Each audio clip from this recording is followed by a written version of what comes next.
Hello and welcome to Scale to Seven Figures and our $1 Million Fireside Chat. I am Lisa Anderson, Strategic Business Advisor, Virtual CFO with Anavo Transformation Solutions and your $1 Million Mentor. And I am excited you are joining me.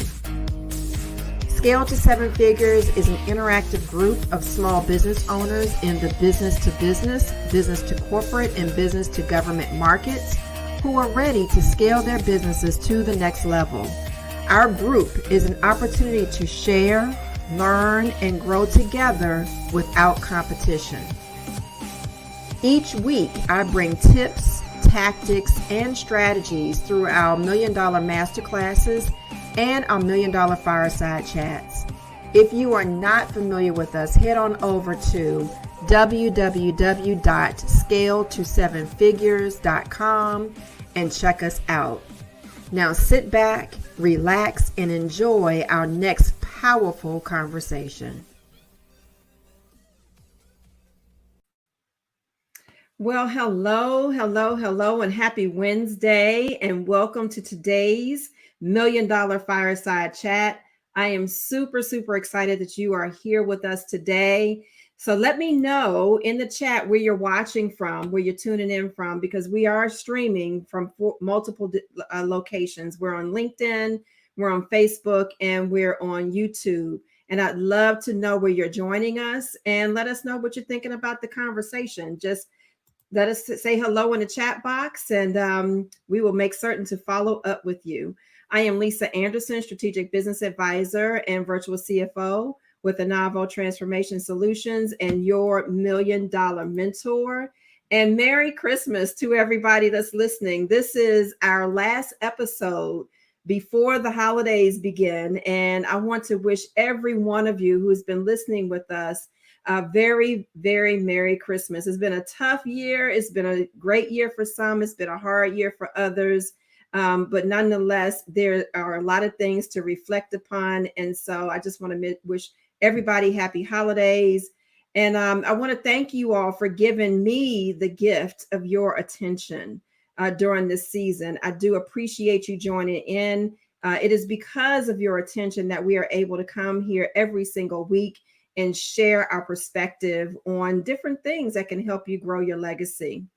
The theme for the month of December is building strong alliances through appreciation, which helps to increase your tenure with your customers, gives others cause for pause when weighing their options, and helps to strengthen your legacy in general. Last week, I spoke with the founders of the Harriet Tubman Tours, where we talked about giving the gift of history, heritage, and freedom.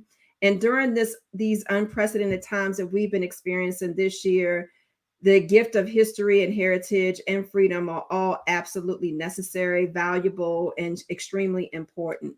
Today, we're going to wrap up our discussion on gifting and appreciation, and we'll be talking about giving to the community. And I have a very, very special guest with me today. A serial entrepreneur, multi-million-dollar business owner, Davon Kelly is with me today. And he's going to talk about the importance of giving back to the community while building your legacy. Davon has created several programs which have allowed both his communities and his businesses to prosper. And he is going to share his perspective on why that is so very important.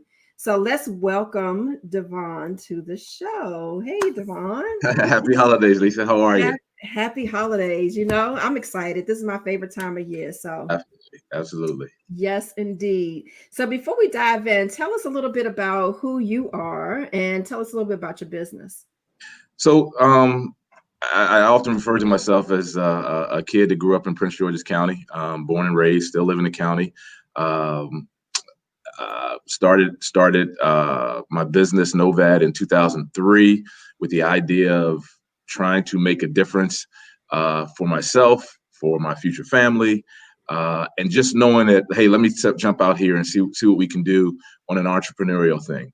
I always had the confidence in myself to be successful, whether it was sports, whether it was academics, whether it was business. But this was a new plateau for me. And so when I started Novad in 2003, I was unsure what path I was going to take, but I knew that with the mentors that I had growing up, they were going to be able to lend their helping hand for me to be successful. And so now, 17 years later, we're still in the business. We're located our corporate office here in Landover, Maryland. We have a call center out in Oklahoma. We recently had an office in Atlanta, contracts throughout the country. So if that's deemed successful for we're still being here 17 years, then I'll deem it successful. Yeah, that is absolutely successful. Congratulations on I 17 years and expanding your reach. I mean, that's amazing. I appreciate that, and it's been a tough ride. So oftentimes I get asked to do just this, right? Speak about the business, but as most entrepreneurs know, you never do it alone. You do it with family, friends, love, and more importantly, you do it with the Novad employees and the team members who actually push you up to be successful. Yeah, absolutely. So what does Novad do? What do you guys So specialize in? we're in the government consulting field, and that is the term that everyone uses in the DC metro area, right? So we are in the government consulting field. Our areas of expertise are project management, loan servicing, accounting and auditing, and we've now recently done some call center work. My background is in auditing and accounting work, and so we just took that over to the consulting world back in 2009 when President Obama started putting out project management as a terminology to use. We sort of kind of jumped on it and went through most of the government agencies offering project management services. And from our accounting background, we were able to see where some of the issues were in a lot of these organizations, and then was able to exercise and implement some solutions to project management. Our loan servicing, we just took over that about 5 or 6 years and got into that field. And then now we've just recently been awarded some FDIC work. So we're getting ready to get into the bank closures and probably move back into my auditing and accounting experience. So when I say government contracting, most entrepreneurs in the government contracting says if the government is willing to offer a service, we're willing to offer a solution, right? So that's where it really works from.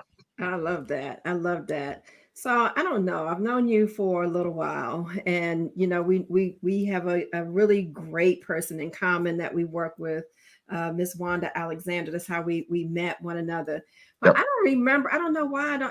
For some reason, it's not coming to my memory that your background was in finance and accounting. That's why Yeah. we really have so much good synergy. Absolutely, and that's it's funny that is the background. I remember telling Wanda, but the person who really brought us together has served as a mentor to me before Novad, during Novad, after Novad, and if there's anyone who I could prop up to give me encouragement on things to do, it's been her. And the idea of us being together here these many years later just shows you the impact that she's had on both of our lives. Yeah. But yeah, so I sort of knew that, and people, when you get into the position, you do less work and you're more managing. So probably up in conversation, right? Because I was out chasing some other business, right? Hey, I get it. We both have been chasing a lot Yes, of business. absolutely. Yes. Right. So Novad is not the only business that you have, right? You have it. In my intro, I talked about being a serial entrepreneur. So I know you kind of have your hands in a few other things as well. Yeah, I'm driven by the idea of taking something that from scratch and then building it, and that's what I did with Novad. I took it from scratch and building it, and I saw an opportunity to kind of get back into the community in the area of barbershops. And a lot of people had told me that oh, it's a barbershop, it's a corner shop. I took it at a different level. I said that you can run a barbershop just as easy as you can run a multi-million-dollar business. There. And so I then empowered my barbers to do the same. Don't treat it as a local barbershop. There are barbershops everywhere around the county and the country.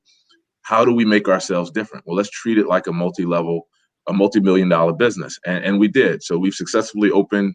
Now it's going on 9 years in our barbershop in Greenbelt, 8 years in our barbershop in Forestville, and then we just recently, 6 years ago, opened up Salon DK in Fairwood in the Bowie area. So that's been sort of the inspiration of giving back to the community, empowering others to run a business as if you were running Novad. So that's been fun. And then when people tell you that, oh, you can't do it in the communities of such as urban communities where I've built them, I disagree. These were the communities I grew up in. So they're all in the areas that I grew up in.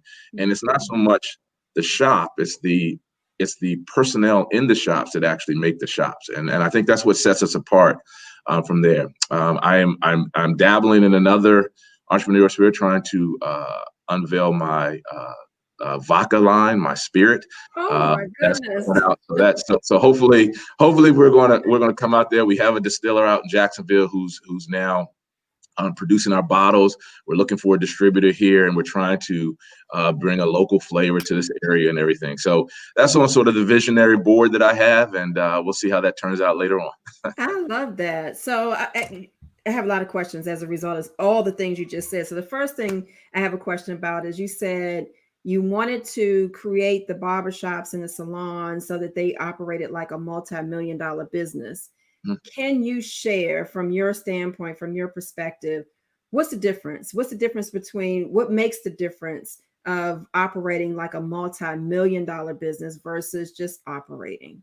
I think the first thing is mindset, right? The first thing that you do is have a mindset. You have a mindset when you walk in, get up in the morning, go to the office, that I'm running $1 million business or a multi-million dollar business. So why can't a barber who's going really their business or their office is that chair that they're sitting in? So if you have that mindset that this is a multi-million dollar business, then you will do things to do it. Whether you treat your customers the correct way, whether you clean your stations the correct way, whether you go out and seek business a different way. I think it all starts with the mindset. And if you have that mindset, it doesn't matter whether it's a government consulting firm, whether it's a barbershop, whether it be a salon, or whether it be me launching my wine spirit. Every mindset that I have is this business is going to be successful at a plateau of multi-million dollar level.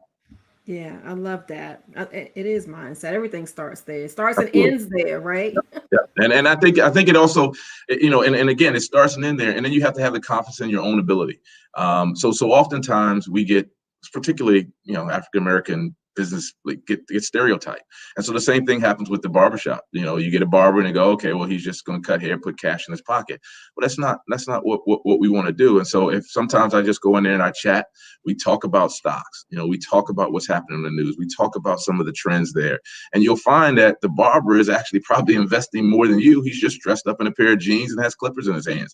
And so Mm, again, we try to break those stereotypes down. And I've tried to do my part with regards to there. And then you hear the feedback from the customers, right? Which it yeah. ultimately becomes your multi-million dollar business are the customers. Hey, I love to bring my son in here. I love to bring my grandfather in here to get a cut. I love the fact that you guys have the news on when we come in here, and the shop talk is all about this and that. So those things there are perfect for us. Yeah, absolutely. So giving back to urban communities, the areas where you grew up in, why was that important to you? Because they kept me from going left. These areas, as I grew up in the '80s here, where the idea of some getting out of high school was not predicted. The idea of actually working somewhere other than the government, that was considered a great job. Mhm. And I felt like that there were men and women who grabbed me and said, "Hey, son, this is where you need to go. These are the lessons that you need to learn." And if I can't do the same for young men like myself, then I don't know if I can define success. And I think for me, the idea of being able to give back, or to particularly from where I grew up, I think that for me is success, to have the ability to do that. That for me, that's what defines success. Yeah, yeah, absolutely. So you're not just giving back to the community through, Novad or through the barbershops and salons, but you also have a nonprofit organization too, right? That's right. So, Yeah. and that becomes my absolute passion. So in 2014, we started the 13th Man. And it has been more for me than any contract that I've ever won. The idea of helping young men decide that this is the path they want to take to become the young leaders of tomorrow is the most rewarding thing that I think that I've ever experienced, that anything that I could have ever imagined. Our goal in the 13th Man in 2014 was to take young men who weren't a part of athletic teams, who weren't a part of the AAU basketball team, which my background was, who didn't get a chance to experience life as of travel, going to hotels, getting mentorship from coaches or anything like that. What did you do with that young man? I mean, what happens to that young man who didn't make that summer league team? Do you forget about him?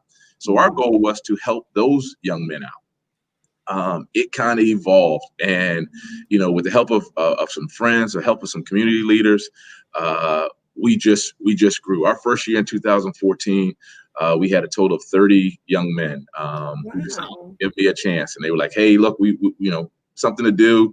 We have the Summer Classic, which is a 3-day summer classic in leadership skills, um, games, learning how to have a white tablecloth dinner, conversation, a lot of things that you need that you otherwise wouldn't get unless you were participating in this thing." We had 30 young men. Our group now grown to over probably close to 250 young men in 5 years. Gosh, that's And yeah, fantastic. 250 young men. We've now opened up a chapter in Charlotte, where a good friend of mine who I grew up with here in Riverdale, Maryland, Pastor Fred Lott, is running our chapter down in Charlotte. So we're helping young men out there. This year was a second year that we had our first sort of kind of class of high school graduates that are now going on to college. So that's fantastic to watch these young men grow in the program and off to college. And now we have the young men coming back to say, "Hey, look, Mr. Kelly, I know I've outgrown the ages 12 to 17-year-olds. I've outgrown the position of being in the class, but can I be a counselor?" Absolutely. So they come back and help there. And it's really been a good thing about the lessons needed, I believe, to become a young leader of tomorrow, what we call them, but ultimately become the multi-million-dollar person that you want to be. And again, I say a multi-million-dollar person because you can be valued at a multi-million-dollar person, but not have a multi-million-dollar business. And I think if you separate the two and focus on that, the other stuff will come along with it. Yeah, absolutely. So, Davon, you've got Novad, you've got the 13th Man, you've got the barbershops, you've got the salon. Now you've got the vodka line that you're creating. How do you do all of that? How do you, like you said, it's mindset. It's all, you also have to have heart in it. So how do you keep that motivation, that passion going? What is it that keeps you continuing to do these things? So, being an entrepreneur, you just drive. I'm driven to be successful in whatever I end up doing. And I think part of the mindset is understanding that you need a good team around you. You need a good staff, a good team, good volunteers, and then you need to put people around you who are like-minded. And I've been successful, again, lucky, blessed, however you want to call it, to have a great nucleus of people around me that allow me to do these things. People who will stand up to me and say, "Hey, that's wrong." People who will challenge me and say, "Hey, look, you can do it better." People who challenge me and say, "You're shortchanging either Novad, you're shortchanging the barbershop, you're shortchanging the 13th Man." Those are things that are important to me. It's not easy, and I burn the candle at both ends. I get it. But again, when you see win a contract, and that means that you can then put, whether it be 5, 100, 10, 15 people on that contract to work, you're not just helping that employee, you're helping that family, right? You see a young man come up to you and say, "Hey, thanks, Mr. Kelly. I appreciate that knowledge," right? I now am having a good conversation with my college counselor that can go. We had a young man who was struggling last year, and I spoke to him every day. I spoke to him every day about being responsible, learning to take responsibility and say, "Hey, look, I made a mistake," learning to admit that.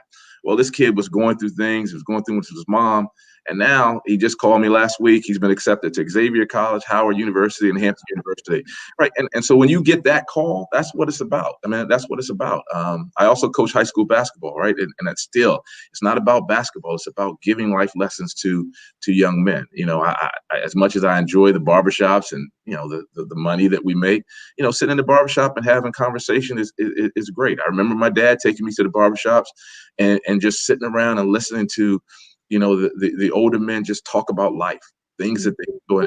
And you would, when you went there, you thought everybody was successful. There was nobody in there that you felt like was struggling. Everybody this was a corporate business boardroom meeting. And you saw that it didn't matter. It didn't need any dollars behind it, right? It was just the mindset everyone carried itself. And it was just a different venue. And for me, that's how I work. So that's why I sort of kind of always lend myself to saying, hey, I'm just a regular old guy who grew up in the county and trying to make every day better than it was the day before. Yeah, absolutely. So, a lot of these things are strategy, and some of these things are, straight from the heart. How has your giving, the way that you're building in the community and in your business and personally in your life, how is that coming back to you? How is that helping you to continue to prosper? So, I think every entrepreneur has a mindset that they're going to have a strategy. Okay, we'll sit down with Lisa and she's going to tell me the strategy. But the idea of me being able to adjust, to overcome some obstacles that you can't control. Welcome to the world. Adjust and change up some of the goals and objectives, but still staying true to yourself, has been the strategy that I believe has deemed us successful in everything. I refuse to change who I am, no matter what the size of the contract is, no matter how young the young man is, no matter how many barbershops I end up open. I try to stay true to myself. And if I do that, I just believe that I'll end up okay. I just do.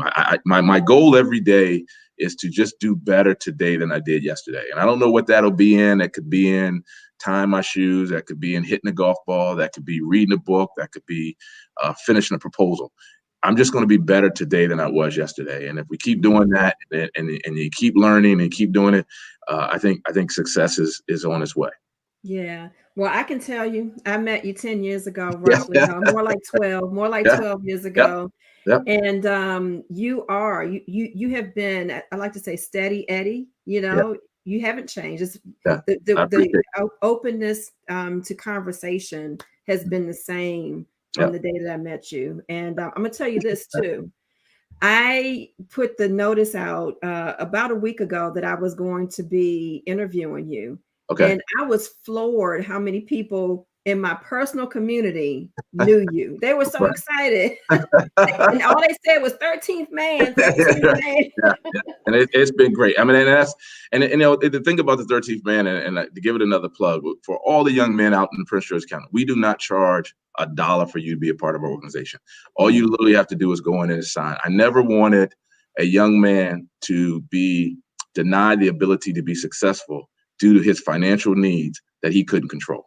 And so again, that's where Novad gives it the opportunity for us to do that, right? And so that's what the blessing is. We do not advertise for the 13th man, or I would have every kid in the 13th man, but we do it by word of the mouth, that a young man has had the experience, the mom or the dad has had the experience on what we were doing. That's when you know you're doing something right. And I say that's the same way you do in the business world, right? You don't really count on going after a proposal. You count on doing it the right way, and then having that contract officer tell the next contractor, hey, they do it the right way. So that's all the same, just a different organization to do it. And that's how we've done it. Yeah, absolutely. And our good friend Wanda Alexander has told me that from the very beginning. Yes. That's right. That sage advice. That's right. Absolutely. Absolutely. So let me ask you this question, and this is not something that we prepare for, but so this is off the cuff. But my platform is building legacies. It's one thing to start a business or to start a venture or to start something, but it's another thing to build and sustain your way to legacy. And that's ultimately what I'm looking to do with, people that I work with, is to help them build those legacies. So, what's your legacy? Welcome from the boardroom from the courtside to the boardroom, which was my book, right? Yeah. What was your legacy going to be? And a young lady asked me, said, you're doing all the same thing you just said. You're doing all that. You're doing the barbershops. You're doing the Novad. You're doing the nonprofit. All these things that you're doing, but what actually is your legacy going to be? And I tell the story that I answered her because she worked for Wells Fargo. I was trying to get more business, and I was doing it. I gave her the wrong answer that I could ever give someone. And what it showed me was I didn't know what my legacy was going to be at that time. Mm-hmm. And as I wrote down some notes, I started thinking, or what my legacy wanted to be. I wrote down some notes. I continued to write down some notes.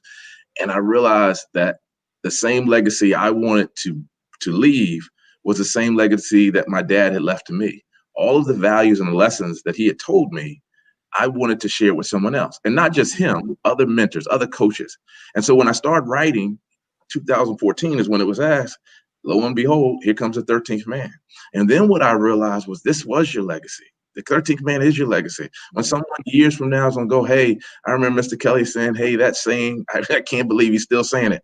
That's what your legacy is about, because that then travels from generation to generation to generation, right? And I think for me, that's what it became. You can take away the contracts and Novad. You can struggle with the barbershops and stuff, but people's inside and how you change them inside and how you change young people to be different, to not be stereotyped to what they want to be, particularly African American males. That's what the legacy ends up becoming. So if at the end of the day they say, "Hey, I'm just thankful Mr. Kelly has helped me," then my legacy is sealed. It's I sealed. love it. And that does come back to you. It just Yep. does. I mean, you give, what they say, give with a cheerful heart. Yep. Absolutely. Yeah, that's where the That's blessings come pouring in. and again, and as simple as that sounds, and again, I know, it's all kinds of shows and all this other, but again, I wrote down, I tried to get that lady every answer that I could, and when it came down as simple as I just wanted to help another young man because someone had helped me and gave me the opportunity to be where I'm at today, and it would be a disservice for me not to be able to do that for someone else. Yeah, absolutely. Well, I already asked you what's next. I mean, I didn't ask you what's next. You told me what's next with the vodka line. So let me ask you that. How did you get into that? So it was really, me and my buddy were kind of, going around, and he's a CEO of his company out in Virginia, and he was like, hey, let's do something together. And I said, okay, well, let's get our own bourbon. And so that's what we were going to start. We are going to start a bourbon, and when you're sort of an entrepreneur, kind of a single entrepreneur, and he's the same way, it's tough to kind of team with each other. You both have A+ personalities and you butt heads, whatever. Yeah. So then when we were going to do the bourbon, it was going to take 20, 25 years to get there. We said, okay, that's not what we're instant gratification, right? So the guy was telling us, hey, what about the vodka? And I said, that'd be great. And so I studied a little bit more. We did some tasting. We got around. I said, okay, let's try it. And to be perfectly honest with you, I'm not sure really what to do. I've got books in my office that are trying to show me what to do. The vodka is great. We've done some tastings. We've got sample bottles over the place. So the vodka is good. So now what happens is I've got to get the mindset that this is going to be successful, and then get the people around me to help me make it successful, because it is an area that I do not know. Our hope is that by September of 2021, we will be in the local stores here in Prince George's County, and promoting it. Homegrown, the favorite kind of liquor stores here that we're going to do. We have some friends now that are in the local industry, the bar industries, and hopefully once COVID is lifted, they'll be able to help me promote, and we'll see. And we'll see. And like I said, I don't define success as, being the next P. Diddy or anything like that. I define success as saying, hey, I tried, I didn't give up, and here we are. And that's what my goal is. I love it. So, do you have a name for it yet? And can you It's share called it? it's called Shadow Vodka, and it is for the professional and discreet. That's it's just, and I'm a vodka drinker, and it's a taste that people love. You can drink it straight on ice. You don't, even if you're not a vodka drinker, it's a real smooth taste. So what I thought was going to be the hard part of getting the vodka to where you like it, that ended up becoming the easy part. Getting it to market, getting the distributor, and all that stuff that I didn't really think about so much. That's why you talk strategy, and then all you have to adjust. That's the part that I could have done a little bit better on. But again, I don't take no easy, and I don't accept failure. So we're going to keep pushing. And everything is a lesson, right? Yeah. You're learning along the way. I mean, you weren't in the vodka business No. before. That's what All made your it. are different. Yeah, and that makes it fun. That makes it fun, right? That makes it something, right? When you learn and you learn. And one of my grad teachers told me one time. She said, if you're not learning, you're not growing. If you're not growing, you're dying. And nobody wants to be dying. Why not keep learning, right? That's Why right. not? Why not keep? Absolutely. Absolutely. Well, I have one more question for you. Sure. And this has been a tough year for so many people, and COVID has put given us all an opportunity to learn something different. But what I'd like to ask you is, in light of where we are with COVID and the opportunities that we have before us, what advice do you have to small business owners who are listening right now who want to make a mark in business and in the community? What advice do you have to them to continue to push forward and to give unto the community to help build their legacy? So we talked about it once have the mindset, right? You won't be successful without the mindset. And the only one who can fix your mindset is yourself.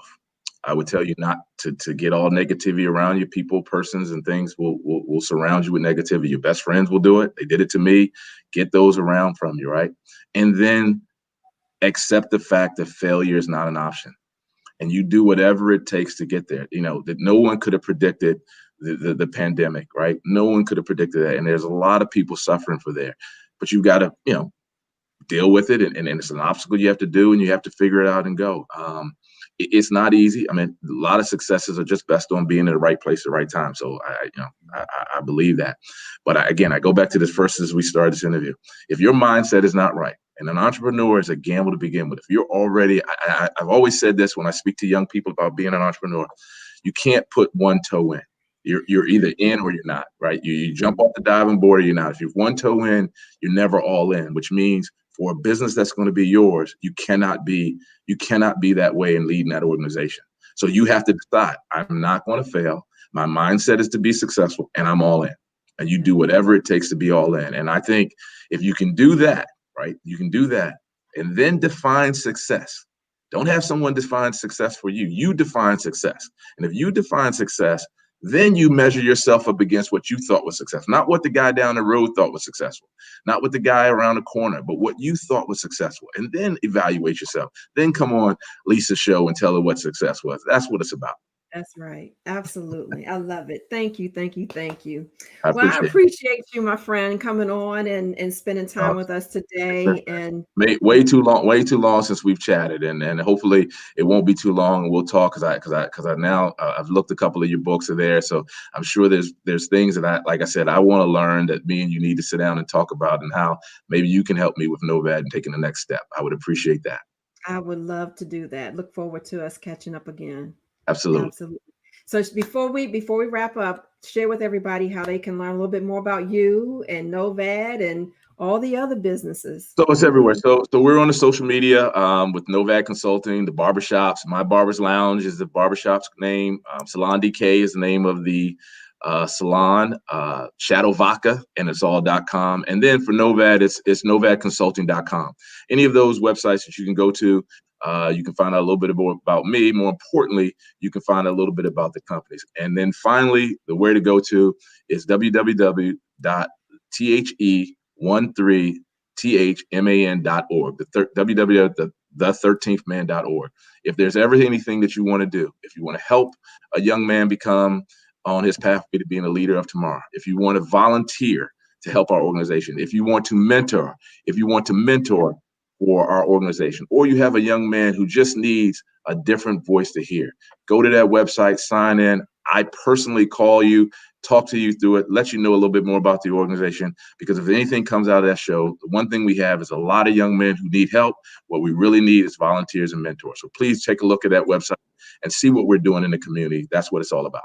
Do you accept women or females as mentors? So we do in a sense of a grand sense. So Mr. Alexander has been our guest speaker or our keynote speaker every year of this organization. Now, what we'll do is have them speak to a group, not on an individual basis. And I've had women say, hey, you need to start a women's group and everything. I try to build it on my experiences, and that's a little limited. But we do it on a script. And so what we've told women who want to get involved and they can reach in is help us with our parents, right? It doesn't have to be the young man. Help us with our parents, because they're going through things that maybe you can assist with, whether it be single mom, whether it be how's a mom address a young man, maybe have those experiences that you can share. Maybe you can share some of those group lessons. So we on there. Our one-on-one mentoring is man to man, man to young man, I guess it is. But we don't discourage women from volunteering at all. And we need all the help. And Miss Wanda will tell you immediately. She's our first call to come speak to the young man. And every young man who's heard Wanda speak has the same reaction that I had 20 years ago when I heard her speak. And they just want to keep hearing it. We bring her back every year. Awesome. Awesome. Well, thank you, my friend. I appreciate you. Absolutely. Happy Appreciate holidays your to time. you. Same to you. Have a great Christmas and Happy New Year. And let's get back on the calendar real soon. Sounds good. Stay safe, Lisa. Okay. All right. You too. Thank Bye. you again. All right. So that was amazing. That was amazing. And, as we've been talking about all month long, giving back and providing appreciation, gifting appreciation will take you a long way. Um, as I'd like to say all the time, and you've heard other people say it as well, each one teach one or each one reach one is a mission that we've been given in life, that we've all been given the responsibility as business owners to give back to the community through our time, our talents, and our treasures. And when the community prospers, so do we. It's another way that we are able to leave our mark and build our legacies. So as we wrap up this month of December, I hope you will consider ways that you can give to the community, because it will come back to you in tenfold.